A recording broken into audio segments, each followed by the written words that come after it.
How are you now? Good, and you? Not so bad. It's had a week off. It's been a while. Yeah, it was 1 week.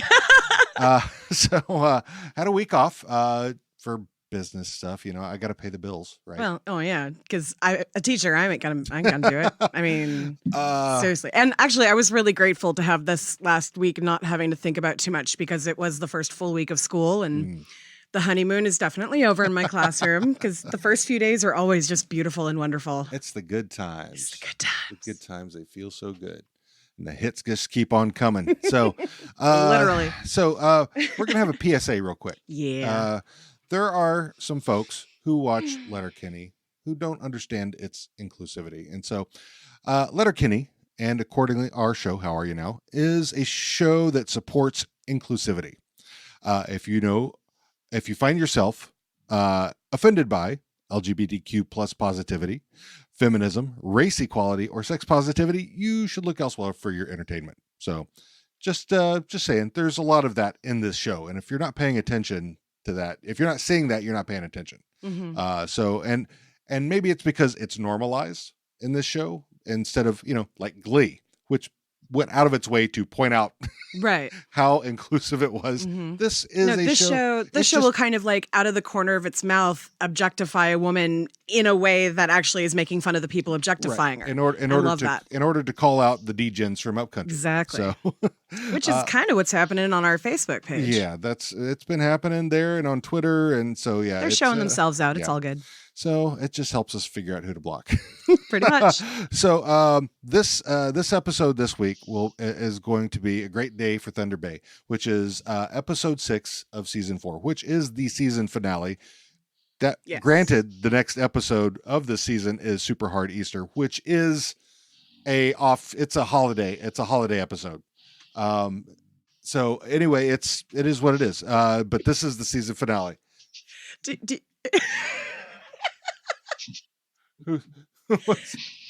Is somebody snoring on that side, Aaron? Oh, yeah. My dog's asleep on the couch. Oh, that's okay. That's totally okay. We can get rid of that. It's just, it's okay. I was noticing it. I was hoping he was quiet enough. I'm sorry. It's okay. That's actually why I was looking like he's not asleep. Well, but so anyway, my dog's so used to it. It's all good. Before we introduce you, Aaron, I just want to. Last week we had Letterkenny leave, and which was a great episode. It was really just about how awkward everyone felt by the McMurrays, and. It was a very interesting episode. It was very funny. But a big thanks to our guest host, Genesis Nunley, and our musical guest, Lizzie Boredom. This week, our musical guest are the Highway Thieves, and our guest host this week is Aaron Farris. Aaron, how are you now? Good, and you? Not so bad. So tell us how you got into Letterkenny and how you found us, and et cetera, et cetera. Well, I found Letterkenny about a year ago. I was working for a company that dealt with Wagyu. Mm-hmm. So trolling through Facebook and YouTube, the steak scene from the native flu. Right. Yeah. Mm-hmm. A lot of people. Yeah. Got that, and I watched that, and it just had me cracking up. So I did my normal weird obsessive thing. I'm like, okay, who are these people? Why have I never seen this before? And then I started finding more and more of their videos, started tying episodes together. And my wife, she found the actual DVDs on Amazon because I wasn't cool enough to be like some people and go to Canada. Yeah, that's what we do. Statement. Well, we're just right across the border, so it's easy for us. It's only a couple hours away for us. Yeah, well, I'm not too far. I just was too lazy to do it. We got family up there, so it's okay. Yeah, so it works out. There you go.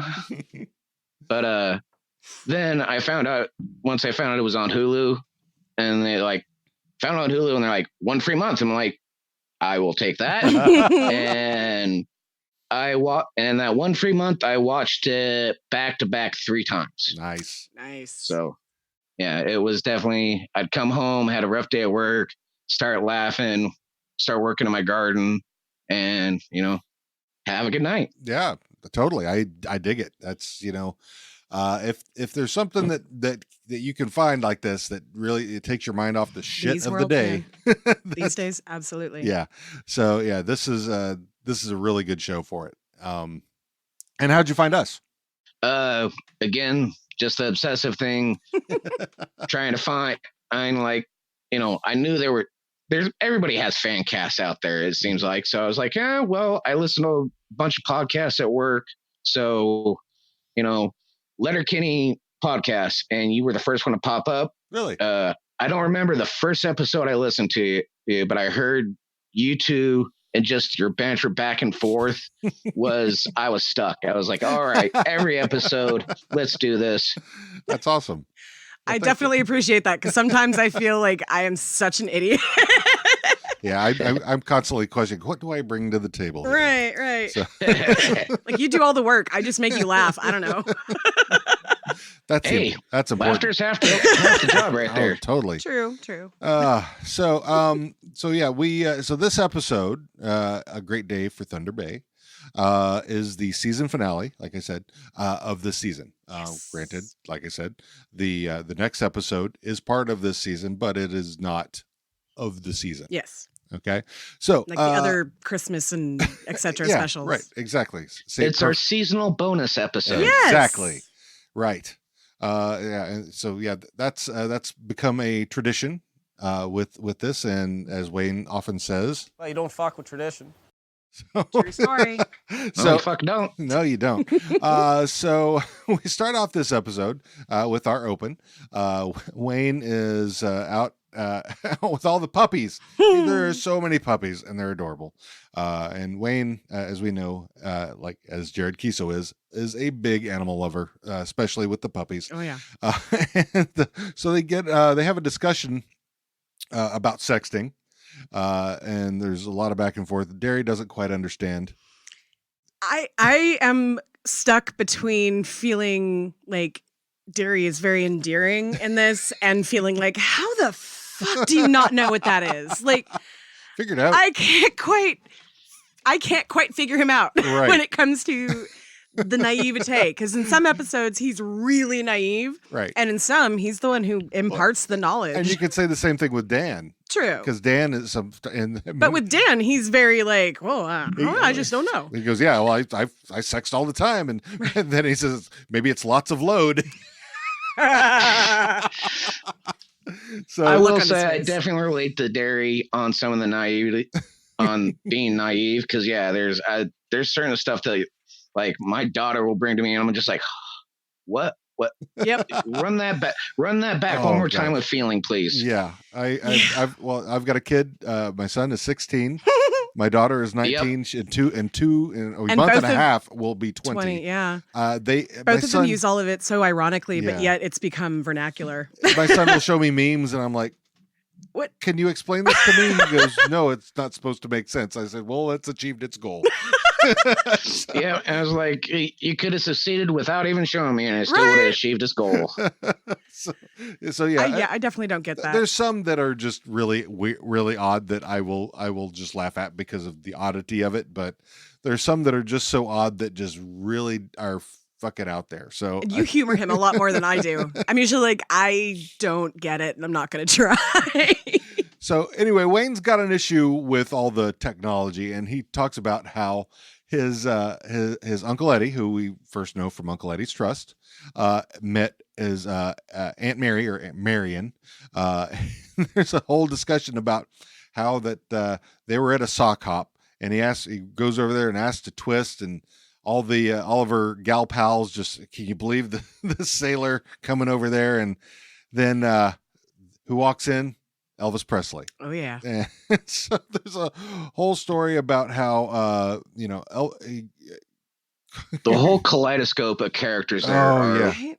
ridiculous and hilarious because of it being so ridiculous. Right. And then you also, though, I was watching Wayne really closely while he was doing this, and he was so serious that I honestly am wondering, is this a story that someone told him? Right. That he's like, nope, this is the story. This is right. what I believe. And because he just like, it's like that. You got emotional about yeah, it. Total 100% believed it, sold it.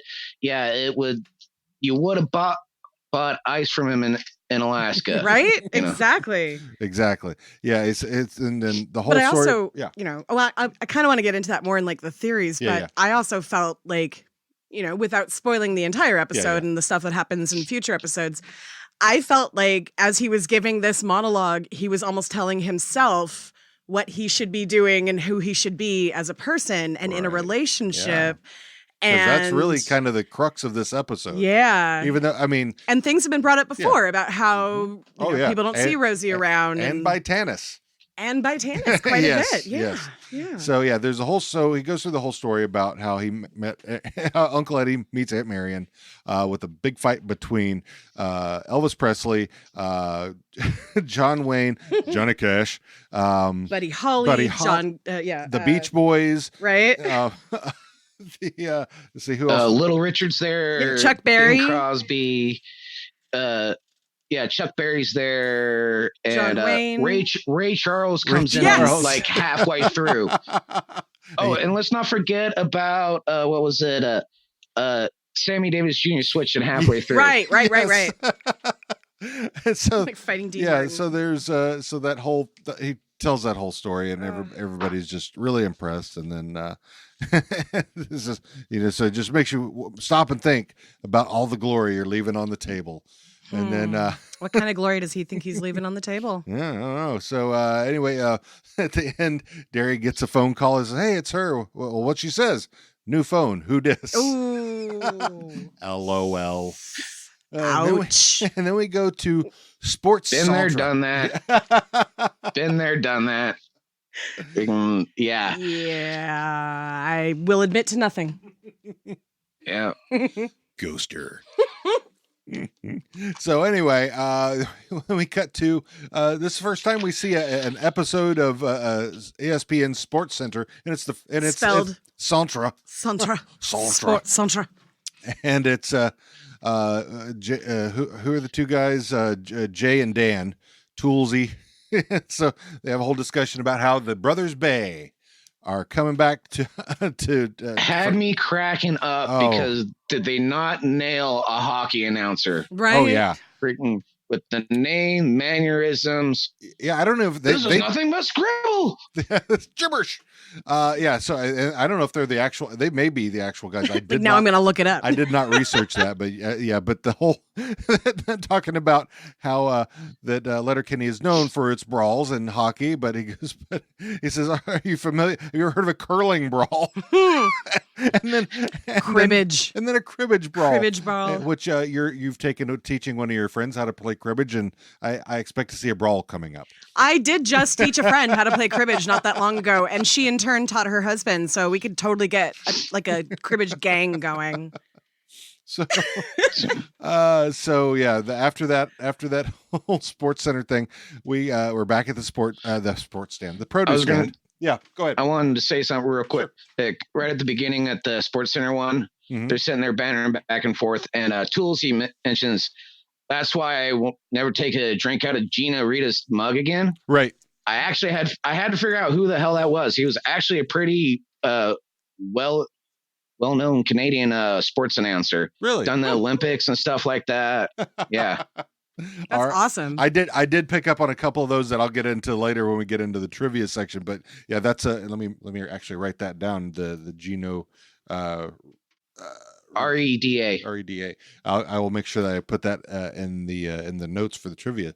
But yeah, after that we end up back at the produce stand, and Katie says, "Are you ready for this old goat to make your day? Guess who's coming to visit for this weekend?" And so they have a whole section of rhyming that is very reminiscent of Dr. Seuss to me. I don't know if it meant to be Seuss-like, but that's what rang to me on that. About James and Hudson Bay and No Way came home to stay just for hey, you don't say, all that stuff. I felt kind of a Dr. Seuss kind of vaudeville thing. I mean, we've mentioned vaudeville before about this, but yeah, it's that who's on first, what's on that type timing. Very much so. And so yeah, they work out a plan that they're going to have a whole a big party for them, and so they want to stick with tradition. And Wayne says, of course, well, you don't fuck with tradition. So, yeah, that's his, standby sayings that Wayne has. You don't fuck with tradition. Friend ask for help, you help them. Those types of things. Those are part of his mantra. Yeah. It's, his credo. Yeah, exactly. What makes Wayne. So then we're at the Jeep with Riley and Jonesy, and they're trying to come up with their own way to celebrate the Bay brothers' return, and really just kind of fawning all over the Bay brothers. They're definitely fanboying. Oh, totally hardcore. I mean, it's quoting stats. Yeah. Bay Beautifuls. So yeah, and all the just how envious they are of them being over in Europe. I was gonna say, I counted, let's see, 1 2 3 4 5 6 7 8 9, I think about 10 of their anagrams for traveling. Right. Nice. The European Punion. Yeah, European Punion, yes. Vaticans. Tiddly. And Titzerland. Getting that assport stamped. So Bulge area. I like that one. That was a good one. Yeah, that one definitely got me giggling. Titty validity. But yeah, so then go ahead. And then they sign it off with freaking last year's name, Bay All Night. Yeah. And I actually, the first time I heard this line, I had to stop the actual episode to finish laughing. Drew more box than an architect. Yeah, that was a good one. That was definitely a clever turn of phrase. Oh yeah, especially for two hockey players. So, big ups to the writing on that one. Then we jump to the skid basement, and Stuart has also found out about the Bay brothers. Doesn't like that they're coming back, and he's made plans of his own. We've actually also found out in this segment that the Bay brothers are his cousins. And, yes. Yeah. And they never wanted to play with him or hang out with him, apparently, or he thought. Yeah. And then Rold is trying to get him to get him on board, and then there's this interaction between them. Do not want to spend more time down by the bay with a watermelon. Grow up. Oh, and of course the former preschool teacher in me went, okay, I love that line right there. It makes me want to sing Raffi. God help me. I was gonna say it made me smile too. I definitely was giggling when Roll was countering Stuart's protest, and Stuart comes back and it's not a Bay Pride Parade. Yep. And it's like the definitely the play on words this episode had me giggling all the way through it. Yeah, so. Yeah. The and Rolled. I mean, you could tell Rolled wants. He just wants family. Yeah. He doesn't have his own family. He wants to belong. Yeah, he wants to belong, and he wants Stuart to want to belong, like he wants to belong. So then Katie has gone to the next in the scene, gone to pick up Pig from the res. So they're gonna. And then now the names. Oh God, yeah. So there's she meets two fine fellas, Zach, Russell Terrier, and Thai Food. Thai Food is very cute. They're both pretty cute. They're both very attractive and way too young for me. I don't know. It's kind. They look like they're 20. But here's the thing. I know. Like black, they don't crack. Exactly. I get it. So they could be in their 30s. I don't know. They look like they're 12. So well, I mean, Tana's anyone younger than me looks like they're 12. Hey, worst case scenario, they could just need a teacher. There you go. Hot for teacher. It's a good thing everyone out there can't see me right now in my oversized Seahawks sweatshirt and pajama pants with my hair all up in a knot. Yeah. So hot Hey, for don't teacher. worry. I put a t-shirt on about 5 minutes before you said, "Hey, we're doing this."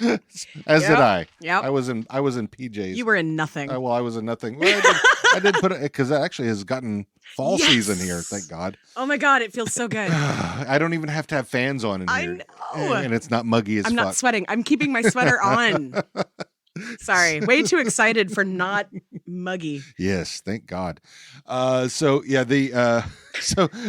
has this very funny interaction between herself and Zach Russell Terrier and Thai food and all the different names about Sukasa. Yeah, Sukasa, and that Thai. She's a Thai Casa. No, Thai is he's only half Casa. Is father's food, so Thai food. There's Calgary. So Calvin Garfield Casa. Yeah, and then Sam and Salmonella. Ella, yeah. So lots of funny names there. Calgary. Art and MacBook. Yeah. Yeah. Ash Wednesday. Boy. And anyway, they load up the pig on the truck. Tanis comes up to see what's going on, and so she divulges. I want to say real quick. Oh, Tanis. Oh my God! Seriously. Right? She is that big Tanis energy. Big Tanis energy all the time. Coined that phrase right there. Big Tanis energy. We are all for the big Tanis energy. I even when we were watching this again, I was like, that right there, that is sexy to me. Yeah. It had nothing to do with what she looked like. It was the attitude. It was the way that she was just in Her that energy. scene. Oh my God! Right? Yeah. She's just. I mean. That actress is. I would so let good. her fireman carry me out. And she could. I would let her auntie me. That's Anyway, all I'm going to say. So Katie and Tanis have a little back and forth, a little confrontation about they're both planning on having parties for the Bay Boys. Because the Bay Boys are part native. Yeah, but they're Hicks all the way. But anyway, so and hockey players. Yeah, and hockey players. That is true. And so they so at the very end of that, she's noticed what's gone on with between Katie and the boys, and says, "Hey, Zach Russell Terrier and Thai food are gonna come. Maybe you'll come too." What? Sorry. She knows. Huh? If there's one of the things that's I mean obvious about Tanis is she's very good at manipulating people. Yes. So she knows how to get she's very much not as embarrassed about it in any way. She's like, you know what? I want to have sex. I think everyone should have sex. You look like you want to have sex with them, and I want my way to have this party here. So right. So she's very much kind of a alpha, sexually positive out there woman. So that's. Yeah, so we go back to the barn. Wayne's already working on his hay, and she says, "Hey," and that's barley. Barley. That's barley. So yeah, there's the back and forth, and I like how when she confronts him, he snaps to attention. It's like any time that he is any confrontation, it's straight straight as a stick. Yeah, exactly. And then well, not just that, but when she's essentially saying, I don't think that you have a girlfriend anymore. He's like, it's almost like he knows, but he has to. It feels like he's putting on a front. Oh, in sure. This. It does not feel, but in any way like he doesn't call Rosie or anything anytime she's brought up, which he had in previous episodes, and. So this part right here, I saw that standing at attention, but I also saw it looked to me like Wayne was flirting back a lot more than he had in the first instance. Because I will agree with you with a later line in there because he says, jumping forward just a little bit, but during the back and forth, he says it's been a business doing pleasure with you. Yes, and that's not the first time he said that. Yeah. To her. I was going to say that's some kind of Freudian slip there. So, but they have this little confrontation right here that is very telling. You trying to sneak a sunrise past a rooster, Tanis? I don't know. You're the one stuck between a cock and a hard place. You breast or thigh guy. Yeah. And that's when he looks, and then he looks away. He looks at her chest and goes, "Oh shit!" Yep. Immediately turns to the side, and now right after the look up and down. Now, one of the things, and this is going to we're near the end anyway, but so I'm going to go ahead and bring it up, is that she's changed her clothes. Yes. From being on the res to coming to visit him, and we Mm-hmm. know this is the same day. So, and what she's wearing, she's definitely put on for him. Oh yeah, she didn't have that kind of cleavage when she was talking to Katie on the res, for sure. Oh, she was wearing a t-shirt. Her cleavage was covered. Mm-hmm. So, yeah, it was. So she went to flirt and to try and see if Wayne was still in a relationship. Right. And she, just like the Battlefield Bonner McMurray, she's going to put that extra energy out there. Take out that extra room. Remember? Exactly. You know? Yep. So nothing wrong with that. Yeah, not at all. But then so we go back to the produce stand. Riley and Jonesy show up. And I have a total theory about this one too, which just cracks me up. Okay. So yeah, Riley and Jonesy they get invited to the celebration, don't initially realize it. Because they had the whole speech planned out. Right. So they didn't know how to react when they were invited without having to do the big speech. So they're hockey players. They only know how to work out the play. Right? Well, and I fucking love Wayne says, "Fuck, we just said it." You know what? The brother's bed. So he goes, "Hi," and then back to. And that was the thing I was actually going to mention because I do that too. Do I not? Mm-hmm. Yes. So that is something I do it as well. Yes, so. I. Okay. So, like, you just got to get that little bit of aggression, but little frustration out. Right, Yep. right. This whole episode, we're seeing Wayne getting more and more tense, and this is like one of the first times we really kind of see him crack a little bit. Mm-hmm. And I loved that because Wayne is always such put together, even when he's upset, when he's angry, in the middle of a fight. He always kind of looks just. He wants to look a certain way. So he carries himself a certain way.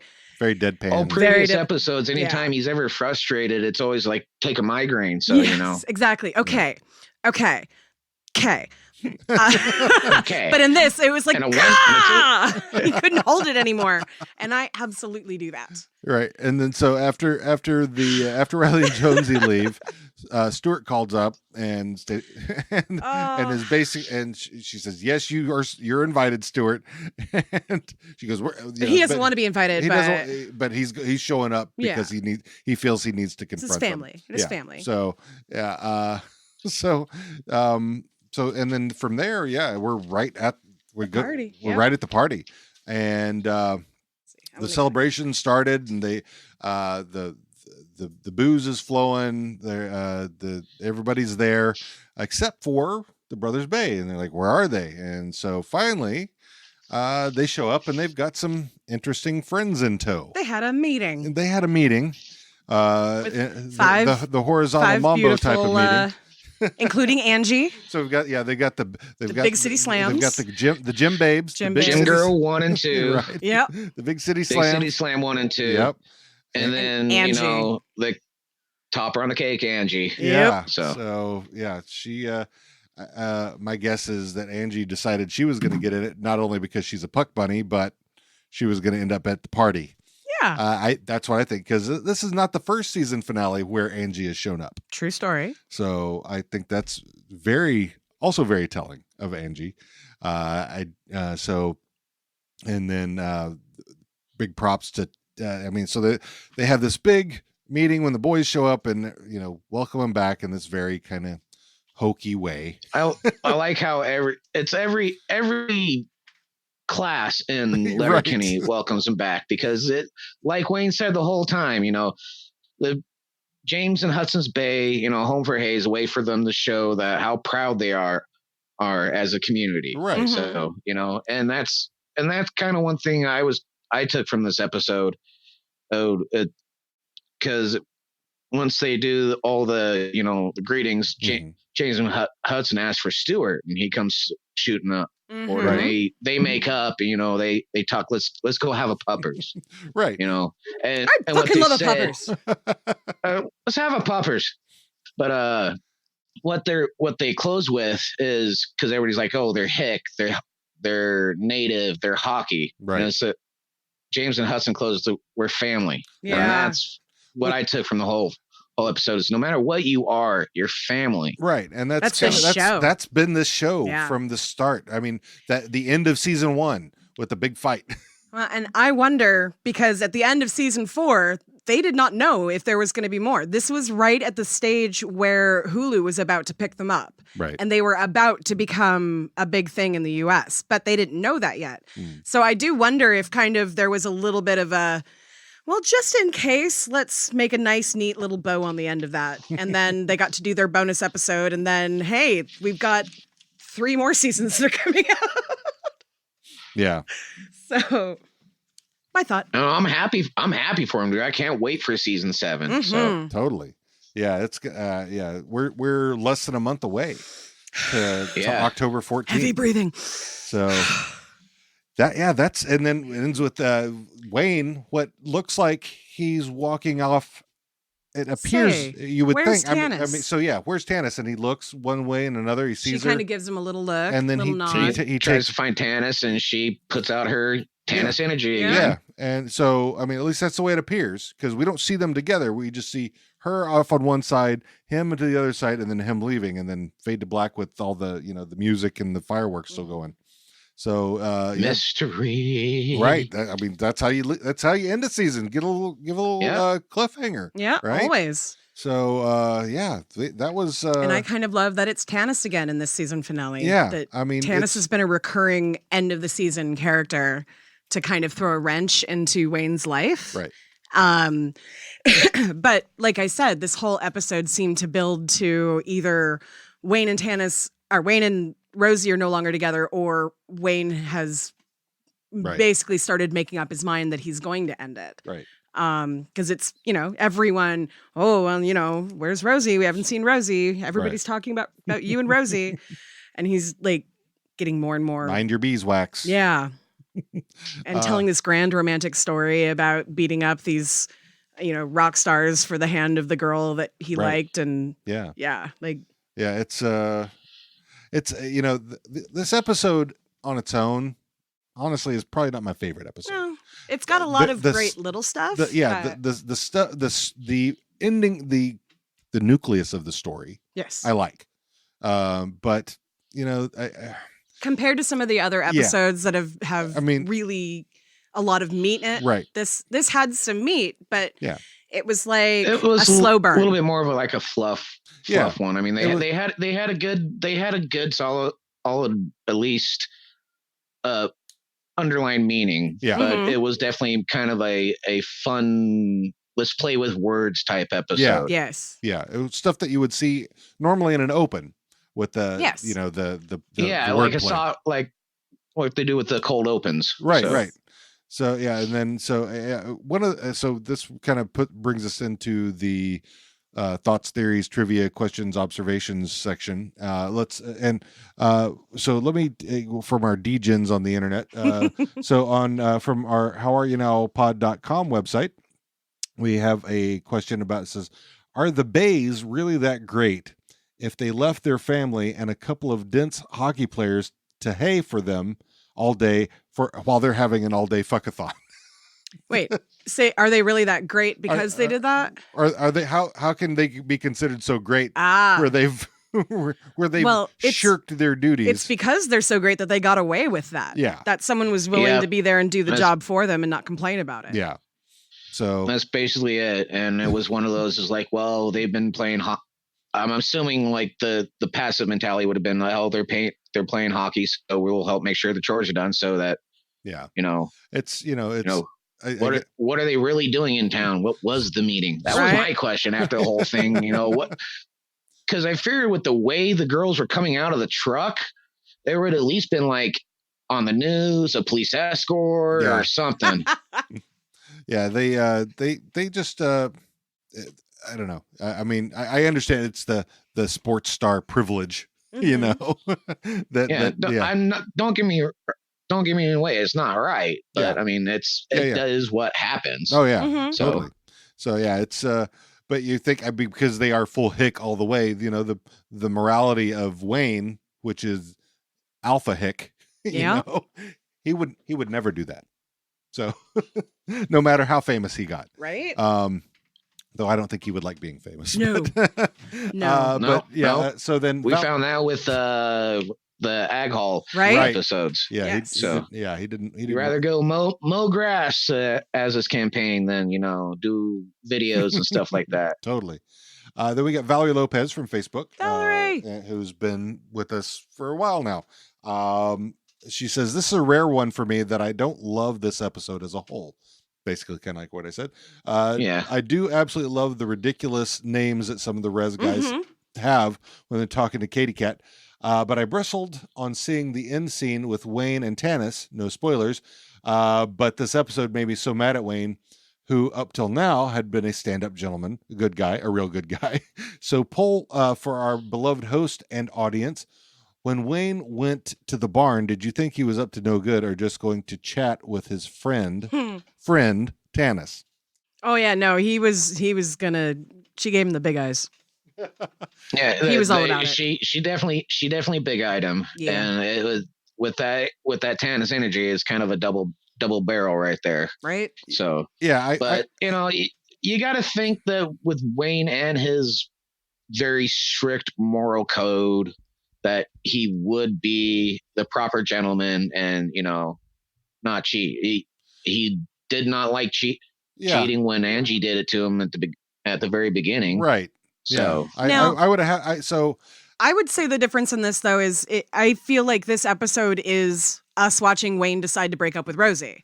And maybe in his mind, he's already made up that decision. So it's not cheating to him, because when he was with Angie, she was cheating while they were in a relationship. It wasn't until he found out that they broke up. Right. So, but I also think that I don't know. Wayne is also, like even when he fought, what's his name for catcalling Katie, that he felt bad that the news got to him before Wayne could confront him about it himself. Right. So it is interesting. You would think that he would call or go and break up with Rosie first. Yeah. So I was going to say, and if we go to the fact of like what's been discussed on the pod quite a few times of him being on the spectrum, don't expect. I mean, I'm definitely not the expert. I'm looking directly at you for you to tell me. No, I will never say that I'm an up. expert, but I have a lot of experience. You are definitely on more of a knowledge than I am. But don't they primarily prefer to work in solids? Yes, no, hey, we're broken up. Hey, we're not. Yes. Not just mental imaging. I would also say that in the circles of people that I know who have diagnoses or very strong suspicions of being on the spectrum, they are a lot more comfortable with all things on the sexual spectrum. I know way more trans and non-binary people who are on the spectrum than people who are not. I know a lot more people who are polyamorous or in what's the word? I can't remember the word. Polyfidelous relationships. The lifestyle. But the lifestyle. I wonder, and it's She's a theory. That real big brush right there. Oh, yeah. Right. But there's a theory in some autistic communities that because we look at the world a little bit differently, we look at every aspect of the world, and that includes sexuality and love and gender and things like that. So it may be that his hard line is, in his mind, he's already broken up with her.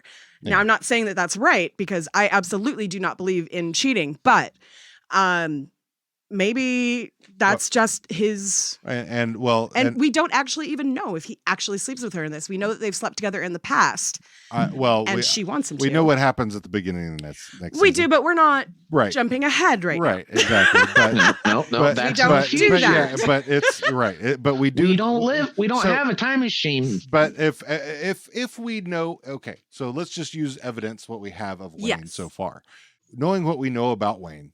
Knowing what we know, it feels like he should be uncomfortable with this idea, but seeing what we saw, I believe that he went for it. Okay. Right. Just without if I was a fresh watcher of Letterkenny, had I not watched this episode 3 times and then knowing all the other stuff leading up to it, I would probably say, oh yeah, he went and fucked Dennis. But but knowing Wayne as well as we do, I would say, working logically as Wayne does, he and the things that he's specifically said before, the nod, and I think he has made up his mind at that point. He's leaving now to go break up with Rose. To go handle that. See, and that's why we don't know. We're left to speculate. Definitely working the logic. That's, I mean, any other person, I'd admit it, I'd probably be look around. So, it's, I mean, Wayne big Tannis energy. It's hard to overcome. Oh yeah, dude. Reel me in. So yeah. Okay. Anyway, he has no problem, but he has no problem calling her out for it. So no, absolutely not. But he's also calling her out in a very flirty way. Right. He's not signaling her off in any way when she's flirting with him hardcore. Do you think he realizes? I mean, do you think he thinks that he's flirting?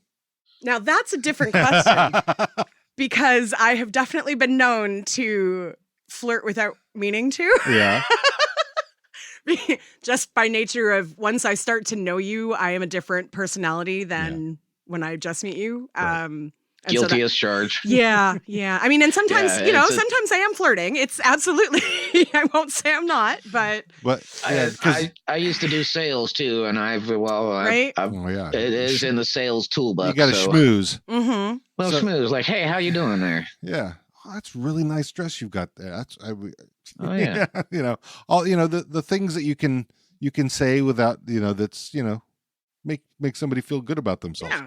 Yeah. Exactly. Yeah. So pump the tires, So so here's a couple of things that I noticed throughout this episode. Number one, because Coach wasn't in this episode, right. Wayne said "fucking embarrassing." So that was, bless you. Thank you. So that was one of the things. And now, and then when he was talking about the thing with Uncle Eddie and Aunt Mary, relating that whole thing, it almost felt like he was on the verge of crying. That's what I was saying. Yeah, he was really emotional about it. Yes, which is for him is very unusual. Mm-hmm. So that was something. Which is why, to me, it felt like he was telling the story to himself. Like, this is how a relationship should be. I actually feel that his uncle probably did spin this yarn to him. Yeah. I mean, I've had those relatives that would, I mean, I come from an Irish family. We like to tell stories. Yep. So. It's definitely like, hey, how'd you get the scar? Oh, well, back in WW2, I took a mortar. It's like, no, you cut yourself with a paring knife. That's your grandfather, Dean. That's your grandfather right there. Yeah. Pappy. Yeah. So, I mean, I could see Wayne, being as a little Kenny. Yep. Being enthralled by this story and totally sucked into it. Yeah. Yeah, and the other thing I noticed, and this is not the first time, it also happened when she was there during the Letterkenny leave, when Tannis flirts with him. His thing is after she's gone, he has a beer. He chugs the beer. Yes, because that puppers popped out of nowhere in the barn. Right. I absolutely can feel this one. Absolutely. When I have now I'm not an alcoholic or a functioning alcoholic or even really a casual drinker. I have wine every once in a while, and I've gotten to that age where if I have more than two, I remember the next day why I don't have more than two. So, which really sucks because I love wine. But I remember being in my 20s and like going out and hanging out with friends and like flirting with strangers and having it be all of that tension in your body. And oh my God, that was when I would do shots. Yeah, absolutely. Yep. Need to take a shot or two to like get those butterflies out because I cannot process all of the stuff that they're trying to make me do. Yeah. That's what I see. I was young, and you take that little bit of a sedative to take the edge right? off and social lubrication. Exactly. A little bit of courage. Yeah, and that's why they call it liquid courage. Liquid courage. Yep. And so that's all I have. That, but I do have some trivia. I have some. Go ahead. Yeah. Go for it. In the scene where Katie's calling Stuart to make sure that he knows that he's invited to the party, Roald is 100% being his boot black, and it just like warmed my heart so much because in my mind, and this could very well not be what they meant, but I really can't see this being an accident because spit shining the boots of the person that you're submissive to is absolutely a normal thing in the kink world. And it doesn't necessarily it doesn't necessarily mean lifestyle sub. Yep. Yes. Yep. It doesn't necessarily mean that they're sleeping together though. But Roald could be his submissive without actually them having sex. Yeah. But it was just such a scene where he's still kind of like talking to Stuart, like, you know, you should do this. You know, it's your family. You see that all and through it, like Stuart's love it. interactions and stuff like that. yeah, this Totally. was the I first also time it was so want- blatant, and I loved it. Did you notice that they didn't really have much action for I always forget their names, Damien and the Connor. 2 other skids. Connor Yeah. and Damian. Darian. Connor Darian. and Damien, yeah. Darian. Darian, thank That's right, you. they were Yeah, dancing. they just kind of That's like really it. put him in the corner of this episode. Yep. Yeah, not a lot for them too. So yeah, that's true. They were there DJing at the party at the end there. And they had a Well, little, of course, you little know, bit. DJ White But that Power's was got to it. be there. Right? White Power Bottom. White power bottom. Oh, Yep, another that's what it was. One, Thank you. one of the things that I missed, Katie, when she's with Zach and Ty, almost says her last name. She does. That's right. And then she's Yep. interrupted. Yep, like they were when they were talking about their ages in the battle for Bonnie Murray. I love the little things like that where, you know, you're just like, oh, I love that. You almost get that Easter egg. Yeah.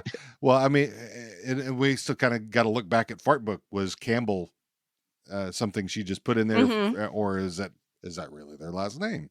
So yeah. Well, and that there was never any attention brought to that. And so far as I can tell, that's the only time it's come up in the show. So it might be that literally was, we'll do an Easter egg in the very beginning of this, and then we'll see how long we can go without having to say it again and see if people can find Right. it or whatever.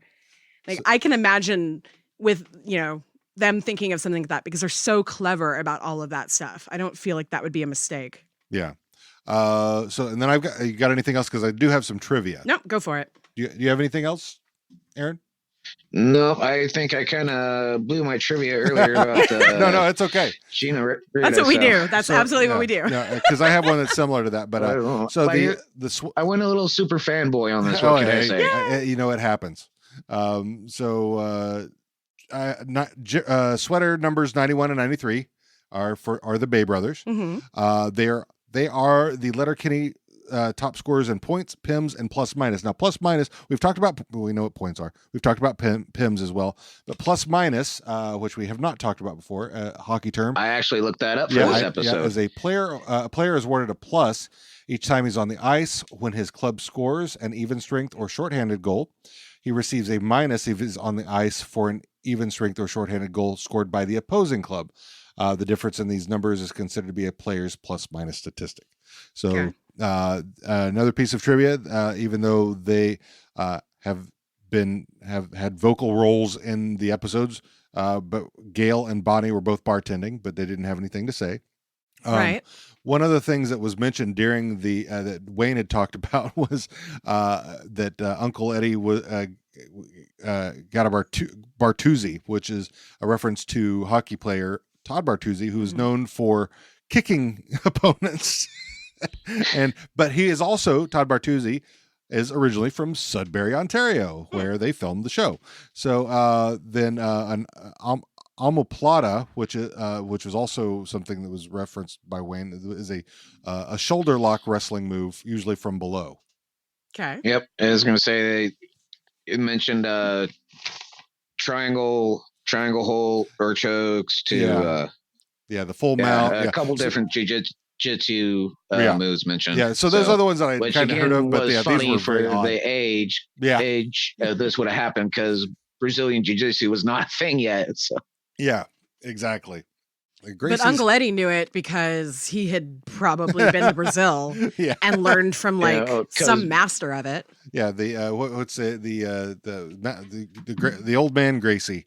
I can't remember his name now. I know Hoyce and Horian are the Gracie boys. yeah, He used to know back in the day, but not back in the original days of UFC when I first started watching in season 1.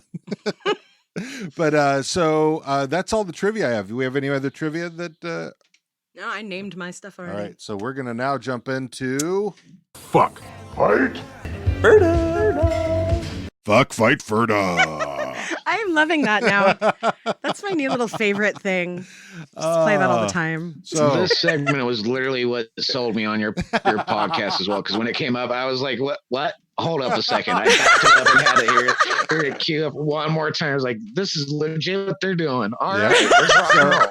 So this is our own version of Fuck, Marry, Kill, but we don't feel like we don't want to kill anybody. Yeah. And we're all about being friends. Because once you fight, you can FERDA. Yeah, exactly. So and if I've missed anybody, and once you fucked, you can FERDA as well. or you can fight them after. Or you can fight, or you can fuck and then fight, or you can fight. Okay. Or you can do all three. Yeah. So, this episode. So as we do, we're going to start with Wayne. Wayne. So, where are we with Wayne? Are we fuck, fight, or FERDA on this episode? Wayne needs a friend. Yeah. Wayne needs a friend. Wayne needs to talk to somebody about whatever it is that he is feeling right now, because keeping it all inside is just basically going to lead to either him cheating on his girlfriend or getting really mad at himself for some other reason. True. So I FERDA. So you're FERDA, Aaron? FERDA, definitely. Wayne. So he needs someone to be able to get whatever's on his chest off. Yeah. So yeah, and apparently Squirrely doesn't quite have that relationship with Squirrely Dan or Derry. So I'm not sure if they've ever really, like, even when he and Angie ended, it didn't seem like they talked about that. Yeah. It was more that, they were helping him get back on the horse, not dealing with the emotions of it. And so I wonder if that's... doesn't process it very well. Yeah. When him and Rosie first broke up, what's he do? He dives into choring and nothing but choring. So he doesn't have to think or process the... Yeah. He definitely... Process the... He finds another way to deal with it. It's funny. So he deals with Tanis by chugging a beer. He deals with Rosie by choring. Mm-hmm. So next, Miss Katie's. You always seem to be in a quandary about Miss Katie's. Well, so Katie is not normally my type, so I very rarely feel like I would want to fuck her. Mm-hmm. And I don't have any reason to fight her, so I would definitely say FERDA, but I was thinking about it in, like, what did she really do in this episode other than help facilitate all the party becoming at one place? She really didn't have a lot of meat in this one herself. No, she didn't. So just her flirtation with the boys, her res boys. Mm-hmm. So how are you on Miss Katie? Aaron? I'm going FERDA. I personally, if normally she's a fuck for me because she is beautiful. She is most people's absolutely type. beautiful. Yeah, and she's the Anglo version of Tanis. Yeah. So but I would say that. I feel in this episode, I'd be either cock blocking or just in her way. So I'd rather just be a FERDA and be like, hey, kind of wingman for her and like get her in a little better with the Thai food and Zach Russell Terrier. Totally, hell yeah, totally. All right. Hey, the barn's open. Go help yourself. Right. Derry. He's so naive. He's very naive. I mean, if you don't know what LOL means at this point, I feel like I'm old and out of touch sometimes, but come on. Derry often needs a friend. Yes. He needs guidance. I almost always FERDA with Derry because, fuck, come on, hon. Come on, son. Come on, how do you not know this? Yeah, FERDA. I need definitely. I need to print out the entire Urban Dictionary for Derry. That's what. Like, I feel like he's not going to look it up on his phone. Well, he could just ask Dan. Can you send a copy to me too, so I can brush up? Because he could just. I remember some of the shorthand, but some of the stuff that comes up now is like, wait, that's different. That's 7 letters. What the heck is that supposed to mean? What's really funny is, no offense, Mom, when my mom tries to do stuff like that, and I'm like, did you mean to say what you just said? Do you know what all of that means? Yes, because I have gotten a text from my mom, who is an elderly lady, that sent me an LOL. I'm like, why are you laughing at me? it means lots of love. Yeah. No, it doesn't, Yes. Mom. Exactly. No, it No, means it lots of doesn't. load, Mom. Oh, no. Mom, are you doing laundry? Pump the brakes on that one there, buddy.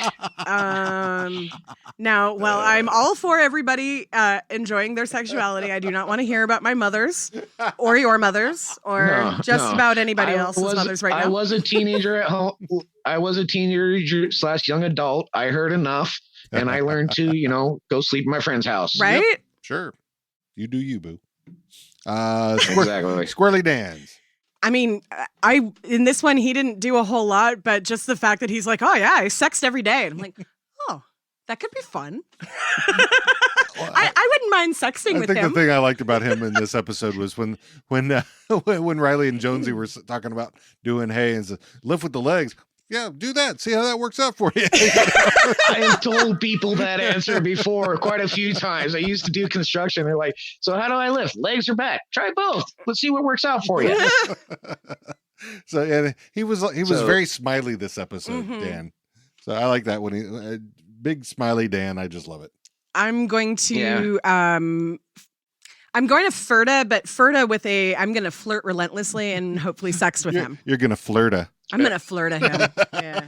That actually should be a category. I would probably flirt with every one of them in every single episode. So on purpose. I'm Ferda, Dan. Yeah. All right. So I'm gonna say you got the beards together, so you got to be friends with that. Right? Riley and Jonesy. Eh. When do I ever want to do anything? But You fucked him once. I but- did. Did I? Yeah, I think once. I fucked one of them. Yeah.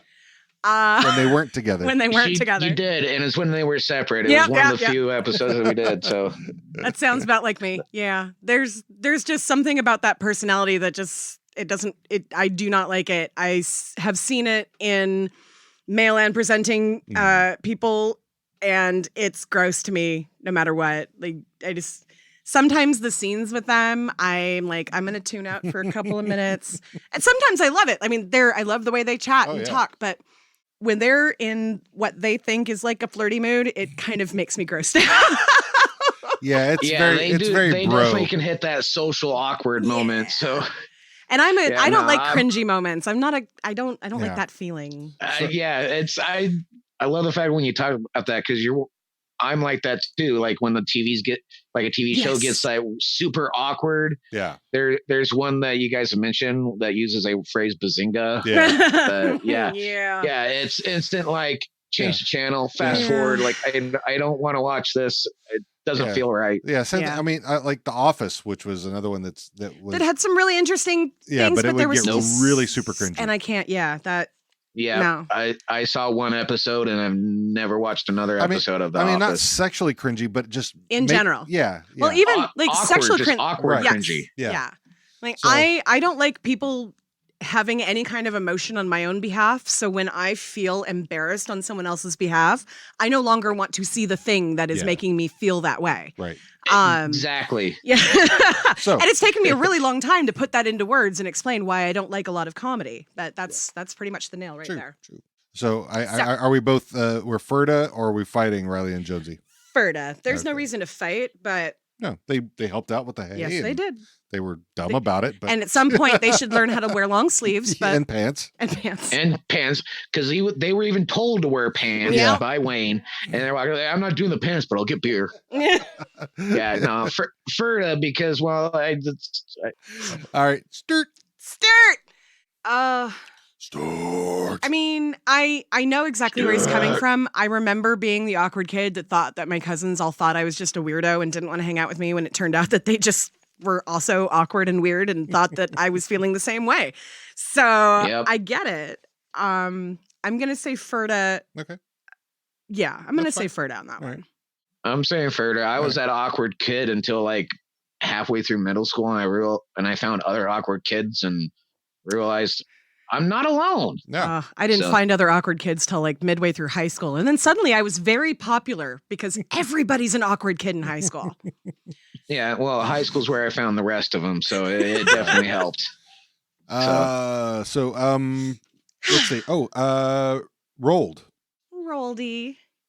I'm gonna Ferda because I really want to hang out with him. Okay. That's just I just love Roll. I really love Roll. Always Roll. Yeah. Any scene Rolled in is in. I'm happy. And honestly, like I kind of want to wear my Doc Martens over and hang out with him because I'm curious if it's a worship of the person or a worship of the leather, which could be either way. Sure. I know both of these. I just heard Rick James play in my head when you said that. She's a very freaky girl. I'm totally making a face right now that nobody can see, but it's a good one. So how are you with Rolled on this one there? I'm gonna go Ferda, unless that is not actually his kink, and then I'm going back to fighting Stewart because I. So okay, so then Tanis. Yeah, I know there's no question on that one. If she was flirting with me like that, I would be like, "Honey, scene one, baby. We're okay. This is good. Okay, because I'm gonna follow her. I'm gonna get after this. You want to watch? Okay, we're good. Pitter patter.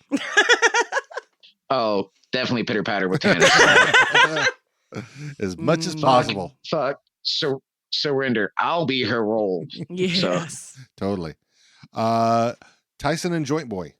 Nah. Ferda. All right. Ferda, because I want to smoke with Joint Boy. So. Same. Absolutely. All right. And these, I put these as a pair of Ty and Zach. I mean, with Tanis. Okay, there's no question there. But like my demi brain is like, they have no personality. But then there's that, my amygdala is like, but they're cute. So probably fuck, I guess. All right. That's fine. I'm going to say, is it a combo deal with me too? Yep. Yeah. It's like, if so, I gotta lay some ground rules out. No eye contact. Yes. Everybody rotates to the left. So, but beautiful. Otherwise, if it's just Ty and Zach by themselves, just Ferda again, All right. See what kind of smoke the Rez has. So yes, they got the good smoke. All right, and I'm going to finish off with James and the Bay Bros. Yeah, I'm gonna say just y'all are cool, Ferda, on that one. Yeah. Again, not gonna kink shame or sex shame anybody, but you just climbed out of a car with 6 other people, and I don't know where any of them have been, and you've been in Europe, so we can be friends. Europe. I'm going for Europe. I'm going for Ferda too. All right. Because if nothing else, I'm grabbing an HD camera, and these guys, we're gonna make a couple of bucks on the internet. Damn right. Hell yeah. Yeah. That sex tape there's a house to be made somewhere. Everybody's consenting. Did I miss anybody? I think that was everybody. Everybody with a speak. Well, technically, Angie had a speaking. Well, all of those 5 girls did. Yeah, they did, but no, I don't generally put any of them in. No. I mean, I've put in if you've put Angie in before, but generally that's when we want to fight her. So, but there's also at that point there's also back and forth. But right, she just came out and set a line. She didn't have. I would say the girls getting out of the truck would be more kind of a trickle down from like the Bay Brothers or something like that. So yeah, they something's trickling down. Anyway. Penicillin.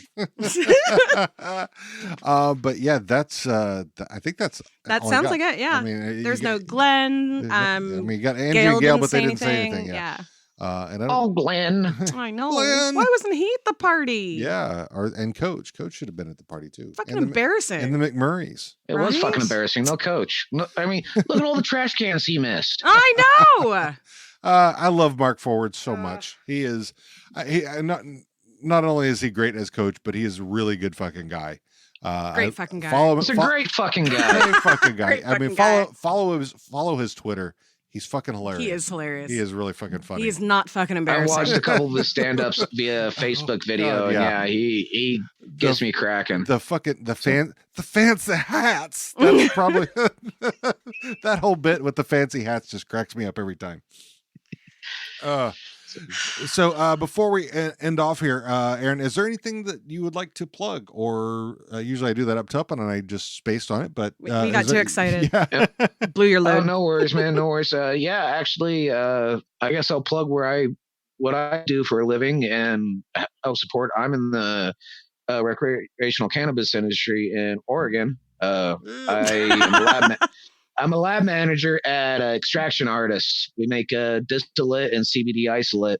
And we have an exclusive contract with Nectar Dispensaries. Oh, So yeah. they're their in-house brand of cartridges. So, come support local business and, Yeah, you're going to need to get some cartridges now that it's starting to rain more. Yep, So you can puff in the house. Just had that lovely experience this morning where I reminded myself how to smoke a joint in the rain. Yep. Well, I tend to Right there for you. I personally tend to like the joints better because I can actually, I'm a weirdo. I know this, but I can taste the chemicals the chemically taste overwhelms me in vaping. So I don't do it unless I don't have another option. You need to.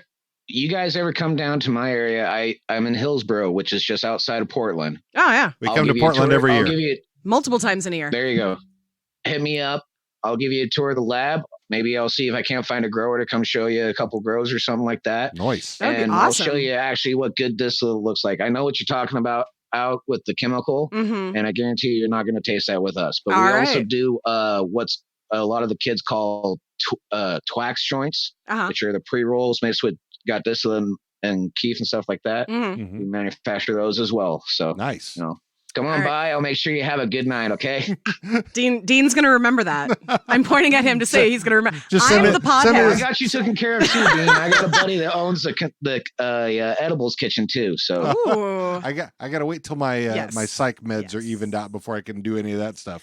Yes, so he's abstaining right now. I'm being a good boy, like my shrink tells me to. So. And whereas my shrink asks me every time, so have you been smoking pot? How's that working for you? You feeling calm? Okay, I'm happy about this. Yeah. Like it's one of the first things. Have you? Okay, we're happy then. I'm a huge advocate for medical cannabis as well as recreational. Oh, yeah. I've been a medical grower for years. I actually still grow medically for myself because I have anxiety, I have some depression, and let's not include body aches of just being a large gentleman and done physical labor for 2/3 of my life. So yeah, my sister used to do medical marijuana research and patient care before she got sick the first time. She hasn't been able to work since she got cancer the first time. So sorry about that. I mean, she was what episode was that? That was end of season 1. So end of season 1, Grace, that's my sister. The episode Fuss in the Backbush, right? And we brought her on because she used to work in the industry, and so we were talking about the grow operation and stuff. But yeah, so I know a lot more than a layman does, but I also am like, there is also I'm also autistic, and I'm like, I don't know if I want to try something new. There's also there's also so much that so much just in the last few years, all the research that's been done has grown exponentially. More. So yeah, every time I see new research, it just makes me so happy. It's going back to nature and getting rid of some of these pharmaceutical poisons. Oh yeah. They have their purpose and needs. Yeah. Again, I don't deny those people that need them. My mother takes antipsychotics as well. I have several friends that do, and they need them. Otherwise, they're talking to people that aren't there. Yeah. Yeah. So, there's certain, and if they can find out a way to synthesize THC or CBD or some combination thereof to create that same thing, hell, even if it's, like we were watching, what was that show we were watching last night? About the mind altering, the psychedelics. Oh yeah, the new Netflix special that I really should know the name of. It's something the mind. Oh, that's definitely a good one. Yeah, I got that on my list. Saw that too. Yet, I started it last night, and I really love good. that kind of stuff. Just a few. I think it's only like 5 or 6 episodes, and they're only like 30 minutes each, but they're really good. Definitely something. I was going to say there are certain synthetic THCs out there or marijuana, but it's worser than what. Yeah. Right now for sure. Smoking a cigarette is. They had a huge thing in Australia about it, and people were like, they're talking about it like they're coming down off of heroin. So.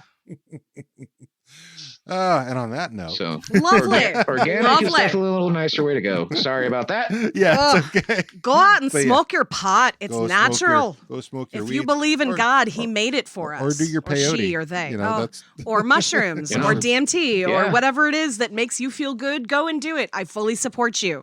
Just don't kill somebody. That's not. I'm not into that. That's not. Respect yourself and respect everybody else. Exactly. Be a consenting adult. Take care of your body so that you can live as long as you healthily can, and go from there.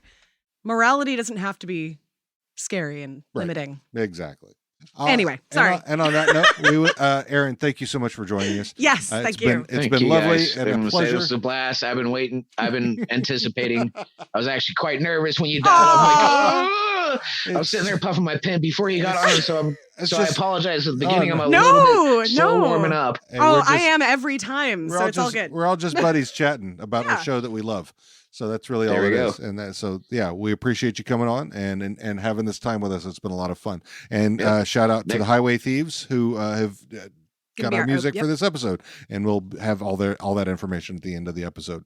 So thank you, Aaron, very much. And we'll talk to you soon. Bye. All right. Bye.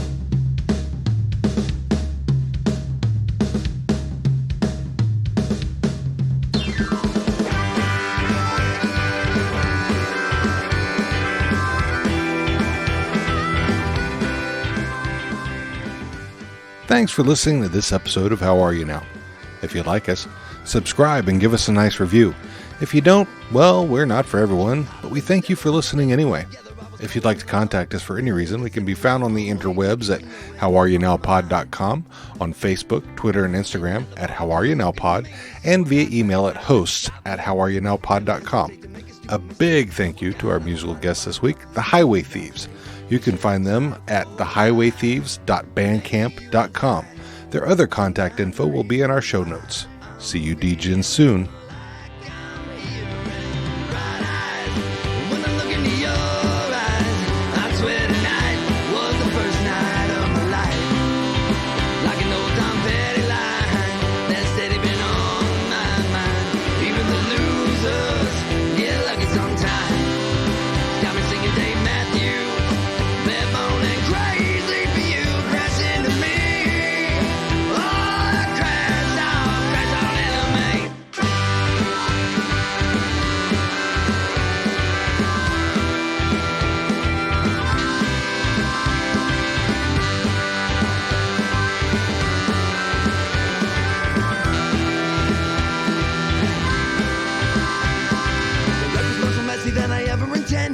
Now my head is up to wrestle the shit that she said. She said, shh, she wept and proceeded to put me to death with a secret you kept that I guess you just needed to give her a chance. Said I lacked ambition, said I'm never gonna win, and she won't be coming back again.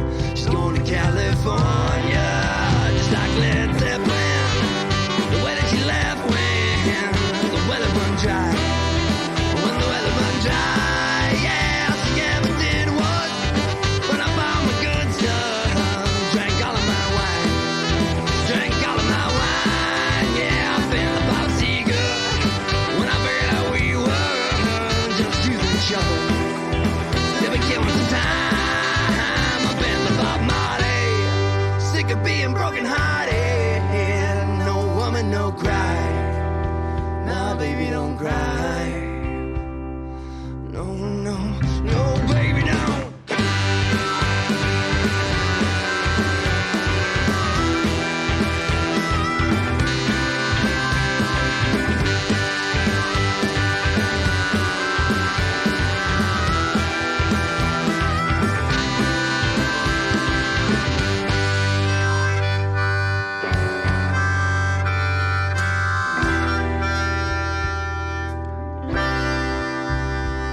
By Ben Fold, she's a brick and I'm drowning slow. Now that I had found someone, I'm feeling more alone than I ever had before. I'm telling you, the words of Colin Hay are true, that I just don't think that I'll ever get over.